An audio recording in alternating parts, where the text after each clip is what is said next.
2 on Your Side's Nate Benson has the latest tonight. Nate? Yeah, good evening, Scott and Mary Alice. The big question now for city officials, preservationists, and the owners of the building is, can the former school be saved? It's a heavy fire. That fire load is actually very tough to extinguish from a manual firefighting perspective. The 4-alarm fire ripped through the former St. Anne's school late Thursday night. And as night turned to day, the damage couldn't be missed. Only the brick shell remained. The building now is severely compromised, and it's not looking good to save the building, posing a risk of collapse. It's a precarious situation. As you see behind us, there is a perimeter set.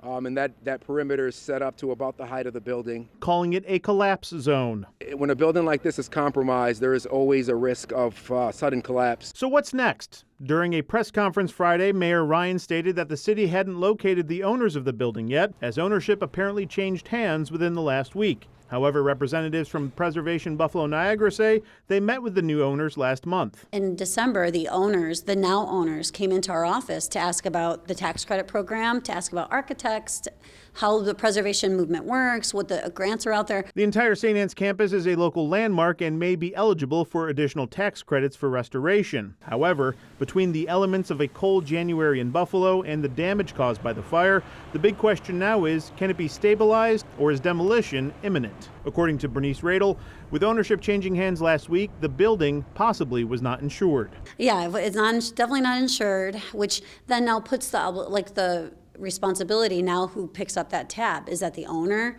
that then tears it down, or is it the city that tears it down and bills back the owner, or stabilizes? If we stabilize, who pays for that bill? but certainly if the private owners have the ability, they could come in and start stabilizing work, but it would have to begin immediately, because as you can see, the building is still burning and water is still being applied, and there's going to be more ice gathering on the building, which just further compromises the ability to stand. Radel and the preservation community are hoping an emergency demolition can be avoided and hope the 130-year-old building can be saved. Let's take a breath. Let's look at all the resources on the table. Let's make sure we talk to the owner and see what maybe the owner wants to stabilize it. Now, Mayor Ryan said that he wants to take a proactive approach to ensure buildings like this don't become neglected in the future.